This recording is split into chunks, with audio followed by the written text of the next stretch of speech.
Dare to mess with me?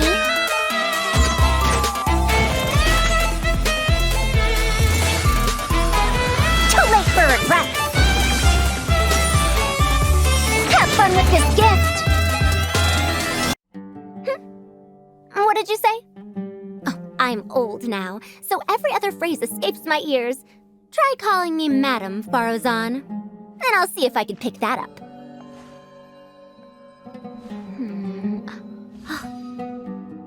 Huh? What is it that you would like to learn more about? Different forms of pressure-based puzzle mechanisms? The base layer design of elemental monuments? Huh. Wait. Did you forget to call me Madam Faruzan just now when you asked your question? Whoa! What? There's nothing wrong with being afraid of thunder, even at an older age. Oh, she sounds sassy. Yeah, and smart too. She seems so awesome. She's fun. I wonder what her skirt's made I out know, of. her design is so cool and really detailed. I love it. So, even though she looks super young, she's actually an old person? Like, where's my teeth? Well, she's not that old. Oh, right. Could've fooled me. Faruzan's age is probably still nothing compared to Scaramouche.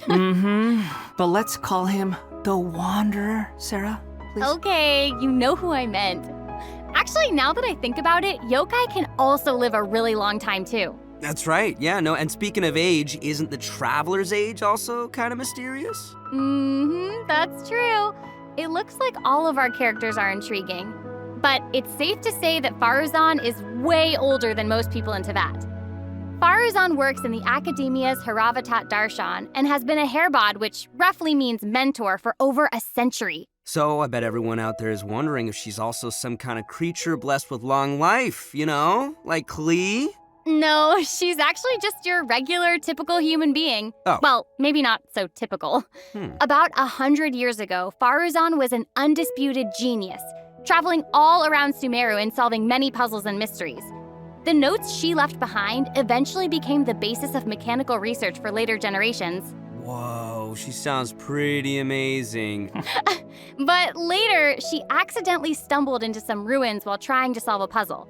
There, she encountered some strange phenomenon which stopped her from aging, and was trapped there for nearly 100 years. Woo.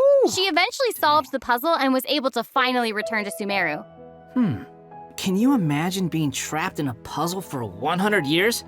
Wait. So that's how she's been a hairbod for over a century? Yeah.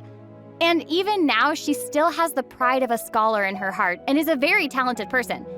It's just that after being separated from the world for so long, she's kind of fallen behind the times now. Oh, hey, I get what you mean. She was once a proud researcher in a niche field that has become unpopular after 100 years. So, is she still completely dedicated to her field? Yep. And she often tries using her old age as a means of drumming up support for her ideas. However, I think she'd prefer to be complained about for using her seniority rather than garnering sympathy for her experience of being trapped in the ruins. Yeah, sounds like she's quite the character. I know, right? Okay, so now that we've covered her backstory, why don't we take a look at Faruzan's abilities in combat? Let's do it. Fight. 100 years have passed, yet there hasn't been any change to those dumb rules at the Academia. Dare to mess with me? Have fun with this gift!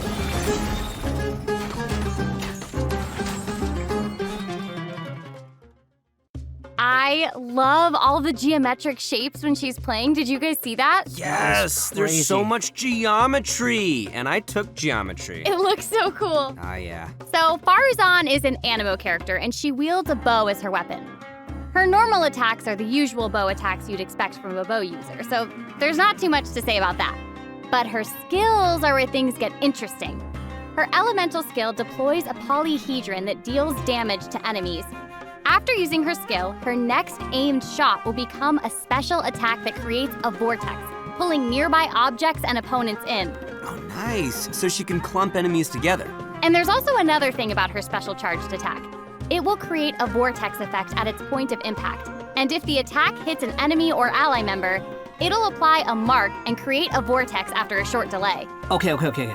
So it looks like there will be a lot of potential uses for this attack. Travelers will have to experiment with it and see what they come up with. Yeah, I think it'd be amazing to try hitting teammates with the arrow in co-op mode and have them charge into the enemies to group them all together. I'll have to see who wants to try that with me. After unlocking the talent Impetuous Flow, the time required for fully charging Faruzan's next shot will be reduced, and the arrow will reduce the target enemy's animo resistance. In her elemental burst, she deploys a dazzling polyhedron and releases a whirlwind pulse. Throughout its duration, the dazzling polyhedron will continuously move along a triangular path. Once it reaches each corner of that triangular path, it will unleash one more whirlwind pulse. Yeah, 1 minute she's here, the next she's gone for 100 years. Bada boom! Even Sino's jokes are funnier than that. It was pretty funny. All right. Anyway, let's hear what effects these whirlwind pulses have. Sure. When the whirlwind pulse hits opponents, it will decrease their animo resistance. It will also apply an animo damage buff effect to all nearby party members when it's unleashed. Travelers should note that the effective range of this buff is quite large, and it's not just within the whirlwind pulse itself, so there's no need to go chasing the polyhedron.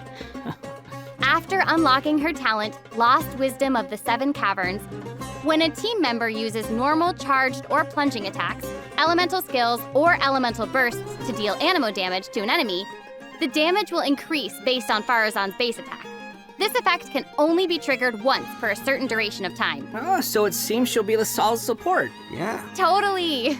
And as a researcher of mechanics and puzzles, Faruzan has taken it upon herself to explore many ruins, with her travels taking her all across Sumeru.